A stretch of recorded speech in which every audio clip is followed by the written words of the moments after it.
On the road again. I just can't wait to get back on that road again. Ba-doop boom. Ba-do-ba-do-ba-do-ba-do-ba-do-ba-do. Take me home. No. It is. It's not. It is. Then we're not talking about the same Whatever. thing. Okay. All right, fine. Anyway.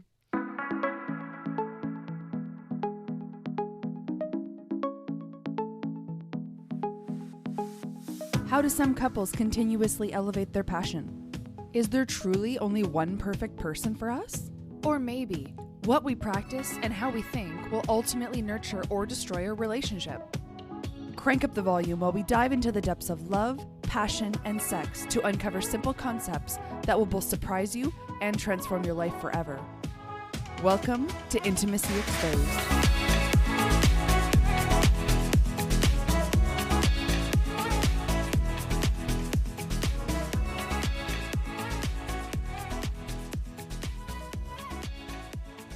Hello, beautiful people. Welcome to another episode of Intimacy Exposed. My name is John. And I'm Crystal. Thank you everyone for joining our 24th episode. I can't believe we're already here. That's crazy. It feels like we just started this podcast. Yeah, absolutely. In this episode, we're going to explore what it looks like to be a man, or masculine energy, in the relationship, and some of the influential factors that have evolved and changed that role over the last century or so. So what does it mean to be a man in a relationship? To wear the pants in the family? To lay down the law? You know what I'm saying? You know, it's funny. It feels so foreign to even use those terms. And I know that it does for you too. That's so weird. You know what I find ridiculous about those stupid taglines? I had a far greater respect and fear, healthy fear, of my mom than my dad growing up. I don't know if anybody else out there shares this. My dad, he could punish me physically, he could spank me, he could ground me, he could whatever, right? But my mom, not only did she have the power to discipline me for being a brat, but she had an edge that my dad, he wasn't the best at. And that's psychological warfare. You know, the old, I'm not mad, I'm disappointed. Ooh. Oh, take a knife to my heart, why don't you? Oh, my dad could never pull it off. I don't know if he tried and I just don't remember, or if he did and I was like, yeah, it doesn't affect me, Pops. But when my mom would do it, she wouldn't do it often, but when she would, send chills through my bones. And I knew it was coming because there was this kind of like subtle disapproval of what I had just done, a bit of an arm cross, and then nothing, just stone cold silence. And then she would lead into it. Oh. Yeah, I think it's important for parents to keep in mind that that is so much more powerful than other forms of scolding. You remember this one time when I was a teenager, and my mom and I were very close growing up. And we both were in karate classes for, it must have been 2 or 3 years together. And it was a really, really cool time because it was something I got to share with my mom, nobody else. And we went through this experience together. And as we started off together, we would practice a lot at home and we started to get further and further into it. And she excelled. She did really, really good. And you practice the basics in karate again and again and again. In fact, anybody who has done some kind of, serious sport or mixed martial arts or martial arts has probably laughed or will laugh because you can think back to this podcast and how many times we've referenced the same things over and over and over again. Things like effective fighting, things like, date nights and communication, because they're just the basis of a world-class relationship. But anyway, back to the story. So I'm a teenager. I don't remember exactly how old I am. Probably like 12 to 14 years old. And I don't remember what I said, but I remember what happened. And I'm sure I said something stupid, something rude. And it must have been extremely rude because my mom went up to go slap me across the cheek, which I fully deserved. I am confident of that. And finally, the years of karate pay off. And in a split second, I go, hi-ya! And I block her slap. And in a split second, I'm sitting there so proud of myself that finally, after all these many, many months and years of practicing karate, for which I started to believe was just a stupid pastime that would never pay off, I just used it in a real life situation. I blocked my mom's slap for disciplining me. Oh God, I just blocked my mom's slap for disciplining me. And I ran. out of the house as fast as I could. And she just stood there stunned, because I'm sure she was even more surprised by what happened than I was. And I remember I ran to the back of the yard, like 40 feet, 50 feet away. And I remember going on the other side of this little chain link fence we had, or wood fence. And I remember just screaming, "I'm so sorry, Mom, I'm so sorry." And she just shook her head and closed the door and walked in. And a part of me now hopes that she was like, "Damn, that's my son. Well done." But another part of me also knows that she was probably like, "Uh-huh. All right, I'm going to get him back." So what about you? Do you have any stories like that, babe? I don't think that I had very much of a fear of my mom, but pretty typical. My mom, if we were fighting, my mom would be like, "Wait till your dad gets home. I'm going to tell him what you did."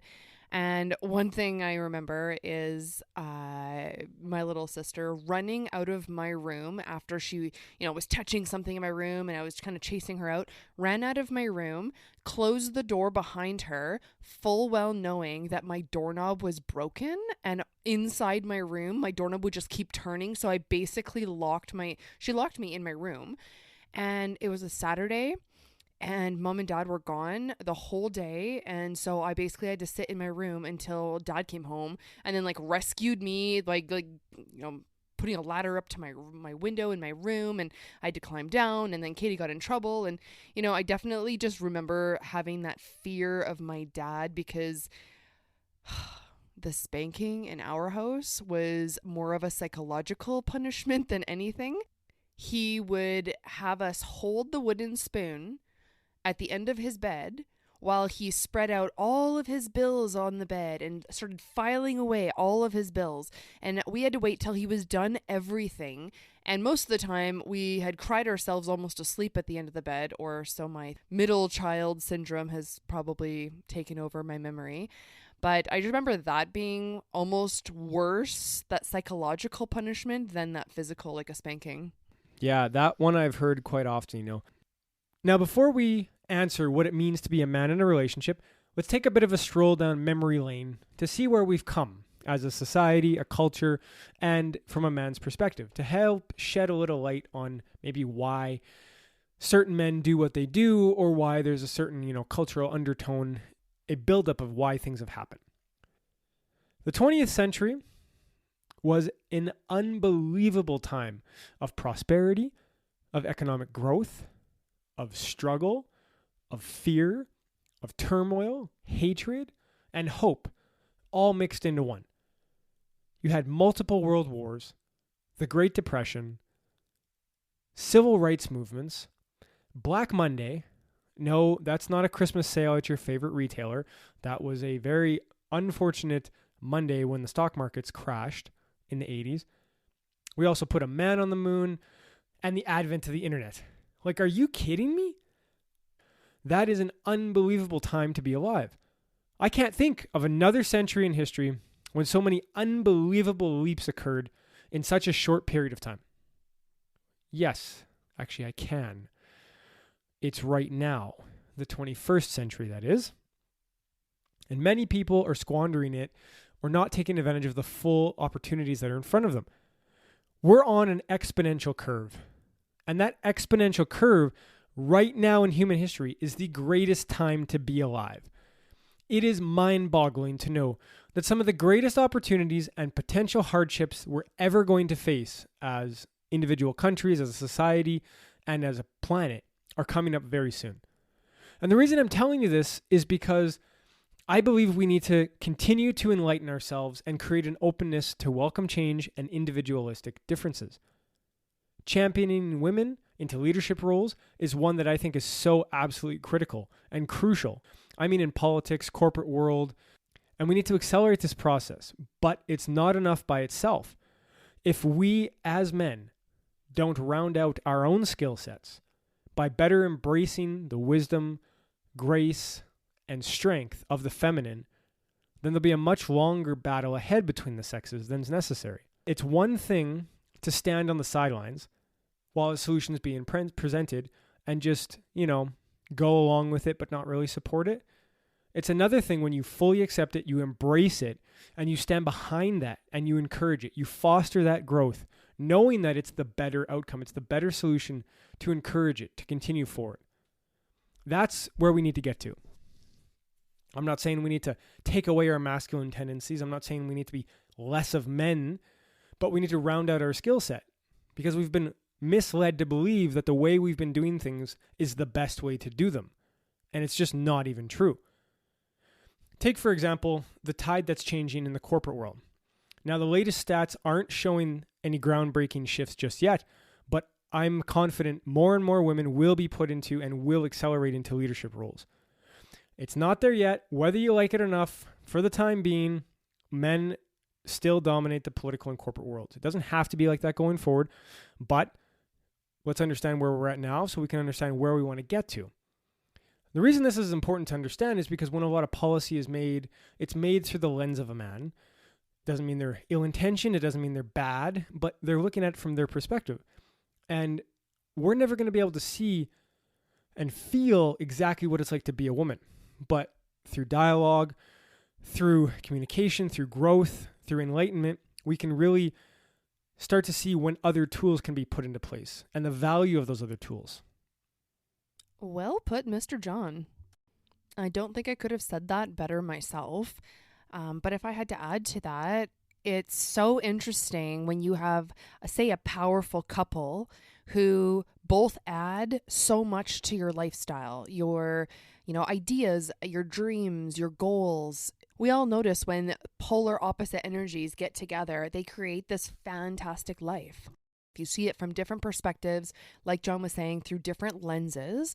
And if you have only one of those lenses, creating policy, running companies, you're not getting even half of the pie. Now, speaking more specifically about feminine energy and masculine energy, I don't know if we really dive really deep into this on any of our episodes yet, which we will in the future, but it's not necessarily a comparison between a soft personality and a hard personality, or someone who's rough around the edges and someone who's really dainty. It's much more than that. But when a feminine energy can use her femininity, his or her femininity, to create a presence and utilize their voice so people can listen. You can do that in a masculine way or a feminine way. And in our society, being that men generally live in most of these leadership roles, we're, for the most part, only seeing a masculine energy. And to the point of us having this episode being emotionally intelligent men, it's important for us to see how feminine energies can create an incredible presence and bring a lot to the table. So to be able to balance that feminine energy and that masculine energy in both men and women, it's important. Very, very good point. So back to the war real quick. I touched on that, or wars, I should say, during the 20th century. And I'm sure everyone listening out there has had 1, 2, 3, or more relatives, friends, coworkers, neighbors, that were involved in some kind of war or conflict during the 20th century. I bring this up to emphasize the stark difference and contrast to where we're at now in the 21st century. Most people are more concerned about how many Facebook likes their cat video gets. But men in the 20th century were worried about someone trying to kill them, whether they would starve, die of disease or illness, or even make it back to see their friends and family again. And when they did come back and have children, specifically the baby boomer generation, after that Second World War, a lot of those habits and skills got passed on to their children. And I think they were even doubly ingrained. Yes, I said doubly. I do believe that they were doubly ingrained because their previous generation, their parents had grown up during the First World War, the Great Depression, and they had experienced it. So they passed those visceral feelings and emotions onto them. And they, in turn, passed those skills onto their children. And now they're having children. But there wasn't a lot of processes to deal with your emotions and trauma back then. Yeah, it's like the power of the masculine took over. And it was useful in times of war when those things were going on. That decisiveness and being devoid of the emotions had a real purpose. Unfortunately, when people came back from war, it began wreaking havoc on their relationships and their families. Yeah. When you had to make hard decisions very quickly and not consider other things because it was a matter of life and death. Now, thankfully, and I mean this sincerely, thankfully that is not the case in 2019 in most places in the world. And the future looks amazing. But that doesn't mean we should stop on the momentum that we're creating and slow down now. We can make it even better. Now, additionally, if you've grown up in a household, whether it came from parents or grandparents who were in the war or not, if you grew up in a household and you don't agree with the way you were raised, or you disagree with habits and routines that your family or your parents or your extended family engage in, it doesn't have to be anything massively severe. It can just be subtleties, like maybe you really don't enjoy only seeing your family at major holidays. You want to start a new tradition that you get together every Sunday. Or maybe you want to visit your grandparents and really soak up some of that wisdom, because if you really want to know where you've come from, they are an absolute gateway to figuring this stuff out. Maybe your mom or your dad was absent. Maybe you came from a quote-unquote broken home. So you want to make some real changes going forward. The beautiful thing is that whatever happened in your childhood and your early adult years does not define you. You are not your past. And you can change your life literally in a second. Although sometimes people take a long time to commit to that change. And even right now, when they're listening to this podcast, they'll probably be disagreeing and maybe even slowly shaking their head in disapproval. You know, I don't believe that. That's not true. So think about it for a second, because it is true. Have you ever wanted to obtain something, or you knew somebody who wanted to obtain something? Let's say lose weight or quit smoking, because those are very common ones that I think most of us will probably know somebody who did. It's not the decision that took a long time. It's the courage to make the decision that took you forever. You justified it with excuse after excuse, but once you made the decision and committed to it fully, I'm willing to bet not only did your goal get obtained faster than you probably thought it could, but you might have even felt a sense of joy or accomplishment even in that very moment of decision, even though physically or on paper you were no further along and no closer to your goal. So you were a little confused as to why you felt this sense of accomplishment. But committing to something, deciding and putting all your energy in a direction is a major first step. And it should be celebrated, even if you haven't hit your target yet. We need to celebrate small victories more. So back to my original question. What does it mean to be a man in a relationship? Well, your opinion may differ from what I'm about to say, and that's totally cool. But I believe every man has an innate sense of leadership built into them, a responsibility to succeed in all areas of his life and to provide for his family to the best of his abilities. It's hardwired into our DNA to compete and win, to set an example for our families and influence behavior of the people around us so that the next generation is better than we are, so that they have more opportunity and a bigger gap in development, whether it's financial, whether it's career, whether it's emotional intelligence, quality of life, whatever it is. On top of that, I believe it's our responsibility to protect the ones we love and to defend the ones who cannot defend themselves. You know, kids and animals come up to my mind when I think about this, but there's more groups for sure. It's also to show strength and courage on a regular basis and to guide people around us even when we're afraid. That's true courage, when you step into that fear and you don't let it stop you. But I also believe that real courage comes from accepting when we're wrong, from taking responsibility for it and embracing it with humility and not having an issue admitting that we made a mistake. The strongest men I know are the ones who ask for help and admit when they don't know something. Now, driving instructions aside, because that's a separate thing, okay? Oh, I see. And there's a lot of criticism from partners and you know, backseat drivers on that. And criticism is not a successful way to develop a deep relationship. It's not a way to encourage somebody to want to open up more and be gentle. All you're doing is creating a bigger rift, but we'll get to that soon. I was just laughing at something that was funny earlier. Sure you were. So back to what I was saying. the softness and strength required to do everything that I just mentioned, that is the feminine side that a lot of us are lacking. But the good thing is that it's like a muscle, and that muscle is there. You just may need to work it out a little bit, make it stronger, and shed a few pounds. Now, another duty I believe men have is chivalry.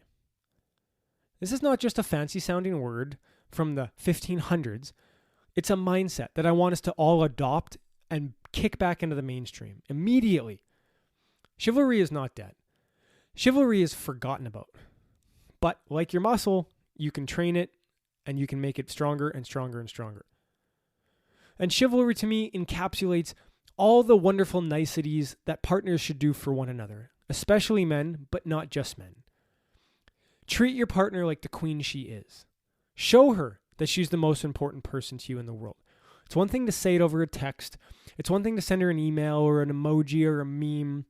It's another thing to put the damn phone down, to shut your computer off, to look her square in the eyes, to pick her up off the couch, to grab her out of the car, to direct her and guide her and say, this is what we're doing.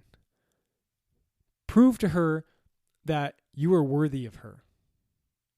Let her know she's not wasting her time. And she will support you in spades. Yeah, I love it that you say it like that. Like, grabbing your girl and just showing her that she's, the most important thing around and that you're worthy of her. I love it. But I totally agree that it is not one-sided. I know this is about emotionally intelligent men, this episode, but I could not agree with more that just because you're the feminine energy of the group, it doesn't mean that you're not doing exactly the same thing. Yeah, absolutely. Now, the cool thing about being chivalrous is that in order to be chivalrous, you need to be thinking about somebody else's needs other than your own. And by doing that, you're embracing the feminine energy we've been talking about. You choose your words differently. You end up having more patience. Your facial expressions change. Your voice, your tone of your voice changes. Your body language. You express with emotions and feelings. And you start to understand that life is rarely black and white.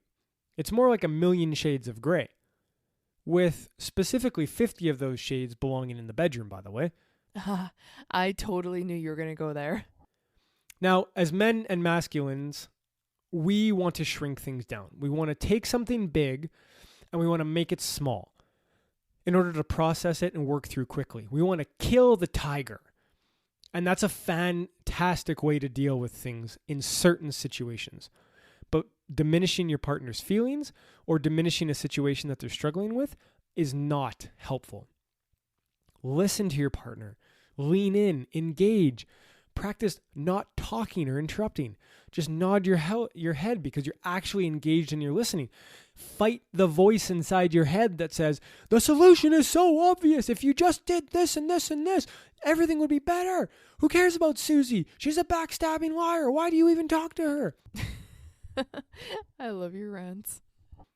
It's not your job to fix the situation or solve it. And if you asked your partner, I bet you they would tell you they don't want you to solve it. They want you to listen. They want to feel heard. Because feminine energy, and women specifically, they deal with things differently. Yes, we do. And it is so important to be able to pinpoint this. Now, these are a bunch of characteristics that I'm going to describe, and not all women or feminine energies in a relationship are going to display all these characteristics, but I know that they'll be able to identify some of these. One thing, we can describe the same situation that our male counterparts or masculine energy counterparts would describe it in 20 words, and we will use 350. It's like we're in a constant state of flow of energy, and for us to come to our partners and talk about something that maybe that has happened between, us and a friend or a coworker, or, wanting to work through an issue or a problem, it's very easy for our masculine energy partners to want to get to a solution and just, hammer it out and focus on it and then be done with it. And really, like I said, some people will feel this and some may not, but really what we tend to do is want to blow it up into this giant, huge map. This is kind of how I describe it to John. We take our issue or our problem or our challenge and we plaster it on the wall. And we want to look at it and we want to blow it up so it's all magnified. And then we talk to our partner about it, but really we're just talking to them about it because that's the process of us blowing it up and magnifying it so that I can kind of like actually see what little details are in the situation, and I will come up with my own solution. I don't need him to come up with one, but I need to talk it out so that I can magnify it and figure it out. Yeah, thanks, babe, for letting me interject there, because I do believe it's quite important to be able to tell this part so that the masculine can really figure out how they can be emotionally intelligent with it. Yeah, you're welcome. Lastly, another value I see a lot of men holding on to is that providing for their families financially is more valuable and important than anything else. Now, most people may not recognize it to be that obvious, but it is that obvious. It's just that you might not have spoken those words to yourself, but actions speak way louder than words. And when you pick up some extra OT shifts, or you cancel a holiday, or you cut date night short, or you neglect a phone call or to call somebody back or to show up on time, that speaks volumes. And what your partner hears and feels is a different message than what you think you're portraying. Financial independence, freedom, financial mastery, whatever you want to call it, it is an incredibly noble cause, especially considering finances, as we've mentioned before, are one of the top 3 areas of conflict and divorce in a relationship. I am super supportive of increasing your financial wealth, but grow as a person, push your boundaries, and figure out a different way of obtaining it rather than just working more hours in a week, because eventually you run out of hours in a week. And never forget that financial wealth without abundance in all areas of your relationship, specifically your emotional bank account, just doesn't matter that much. Just look at Jeff Bezos, the founder of Amazon and the richest person alive on the world right now. He just got divorced. But I highly doubt him and his wife ever argued over the heating bill. So just take that into consideration. Money can't solve everything. It can solve a lot. And you should not use this as an excuse not to go out and be more ambitious financially. Just do it in an intelligent way so that you don't give up all of your time, because that's what you're really here for. And remember that if you're with the right person, they do want that security, that peace of mind, that satisfaction, the pleasure that comes with money. But none of it matters if you're not around to share it with them. Money does not replace physical presence, and it does not help with a lack of effort. Nobody will remember the big house you bought or the iPad they got for a birthday if you're not around to connect with them emotionally and enjoy the experience together. Absolutely work your ass off. Build a great life for your family. Treat them well. But create as many opportunities as possible to love them wholly and be completely present and limit your screen time distractions. And if you need help with that, go back and listen to our last episode about screen time distractions. And for some of those people out there who aren't currently in a relationship, this still applies. The same rules still apply to your friends, to your families, your coworkers, your staff, whatever it is. Remember that the quality of your life is directly related to the quality of your relationships, not just your bank account. Well said, husband John. I couldn't agree more with all of those points. I actually feel like I've gotten to know you a little bit better and understood more of the things that you've done or the values that you've, put before other things. I think I understand you a little bit better after hearing you speak about this. I especially like how you touched on the area where, if someone's canceled date night or picked up that extra overtime shift, that partner, even though they may not understand why you're doing it, is probably feeling certain bits of remorse or regret when it comes to your relationship, because they're feeling like that job or making that money is actually pulling you further apart. So even though these things may be prevalent in relationships, it's life-changing when it comes to your relationship to actually talk about them so that you understand what your partner's going through instead of just assuming. All right. So what do we do about it? I want to encourage you to come up with your own set of values and your own beliefs regarding the roles that men and women should play in a relationship. You'll probably have some different ones, or maybe you have exactly the same ones I've mentioned, but they come in a different order to you. Make it personal. And in fact, you know what? That'd be a really engaging and deeply connecting date night, if you ask me. Figure out what you guys value. Because the second you figure out what somebody values, it'll really help you understand why they do things or why they don't do things. Like I mentioned in a previous episode before, I think Crystal was laughing at me because if it was up to me, we wouldn't even have a couch in the house and we would just rent one when people came over. And that's because I don't see the value in furnishing a home. It doesn't mean that we don't have the money, and it doesn't mean that it's not important. It's just not that important to me. So take some time and figure it out what's valuable to you guys. Now, for some of the men out there who maybe are looking for a little bit of help, or some of the women who want to support their men, here's a couple things just to think about and take away. One of the best ways that I know that a man can develop, emotional intelligence, as they say, is to see another man he respects displaying vulnerability, humility, grace, empathy, or compassion. When they see somebody not getting on the bandwagon or not ignoring an obviously awkward situation, but becoming familiar with being uncomfortable and being a leader and taking the path less traveled, saying no, standing up for somebody, doing the right thing, regardless if nobody's looking. We need more role models like that, and I urge you to find one. Or mentor one if you know that you're more developed than somebody else in your life. I speak from personal experience when I say with conviction that I would have warmly welcomed a strong male mentor in my life growing up to show me emotional intelligence. I was a hardened, cold, and emotionally devoid young man. In fact, I think they call that being a teenager. But specifically to me, I had gone through a lot of extensive trauma from being bullied and from family turmoil regarding a lot of death that had happened in a short period of time. It really shook me. I was very cold. I remember going to a family funeral and I didn't even cry. And it's not even that I just didn't cry. I had no feelings. I was completely numb. I was like 16, 17.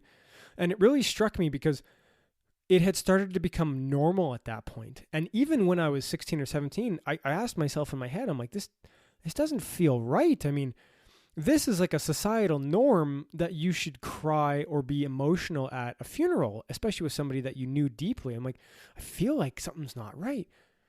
And it took me years. I started by reading books, which is a great way to start. But as we mentioned in the previous episode, books are a good way to start, but it's a passive form of learning. You want to do something more active and engaging, something that's going to really get visceral reactions into your body. And so I started to see counselors, not knowing that was the next path forward. And it worked. I had more success, but there was a lot of stigma around counselors, and it took me a while to find one I liked. In fact, I went through 2 or 3 that I really didn't like, and I was starting to become very skeptical that this counseling thing was going to have any value. But the biggest thing that changed for me is when I met my wife, Crystal.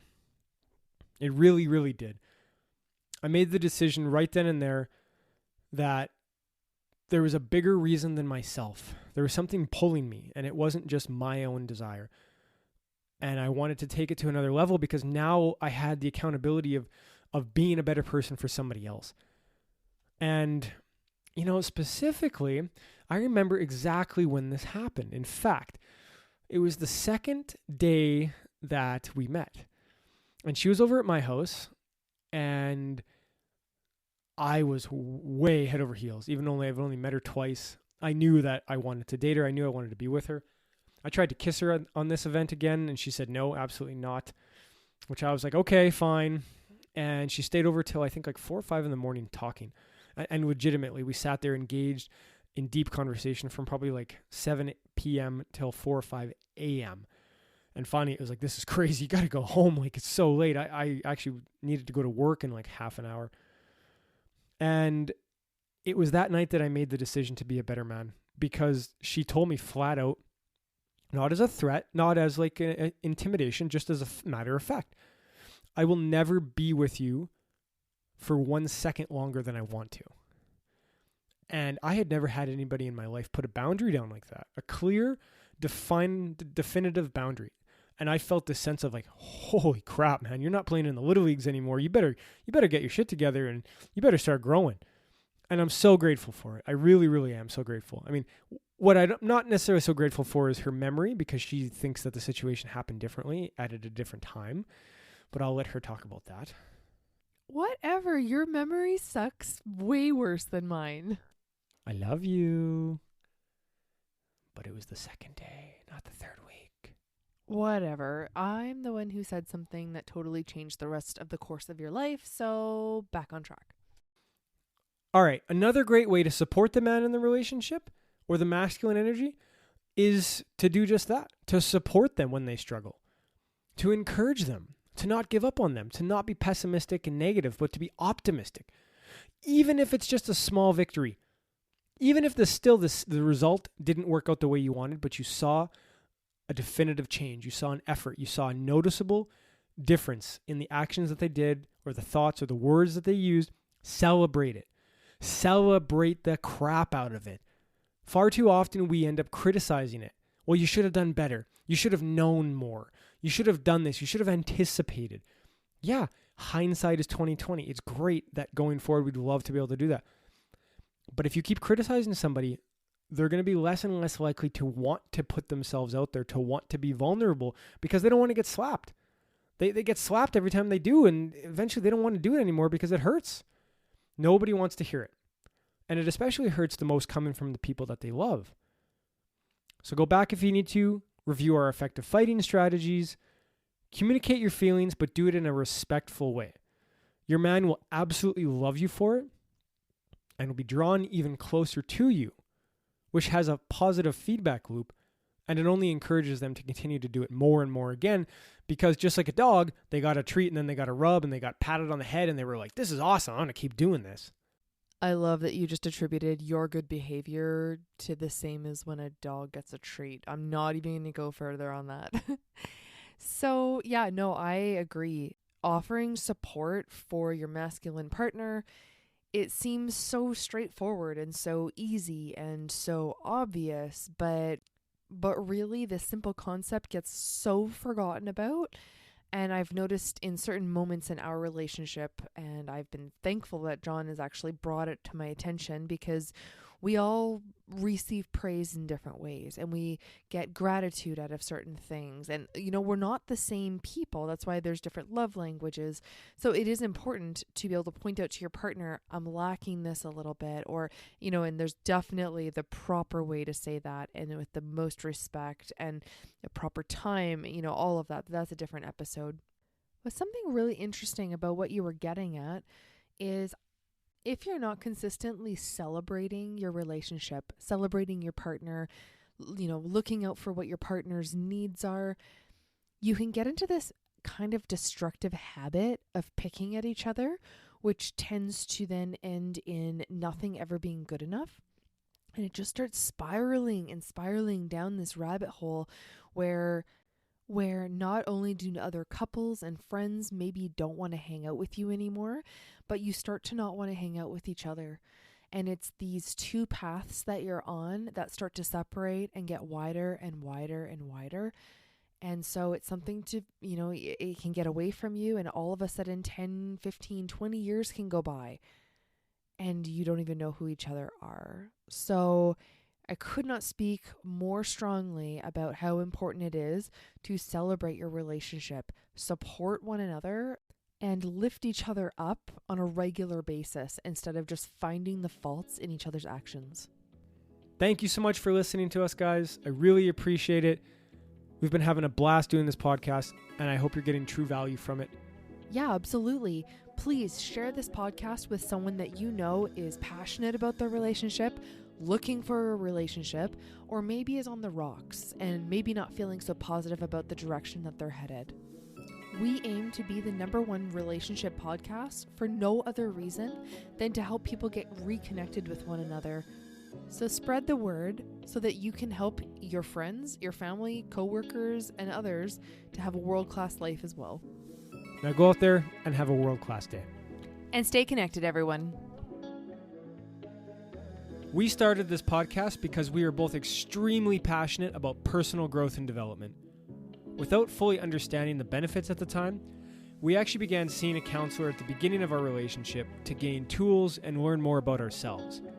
That eventually led to multi-day workshops, physical books, audiobooks, and as many other resources as we could get our hands on because we saw such massive results. But we want to take you on a ride and share some of our most important lessons and discoveries that have made the biggest impact to us. Whether you're single, looking for love, or have already found that special person, we aim to be the #1 resource to help you design your world-class relationship. For more information on topics and to join the conversation, please visit us on Facebook at facebook.com/world-class relationship. Join us next time for another episode of Intimacy Exposed.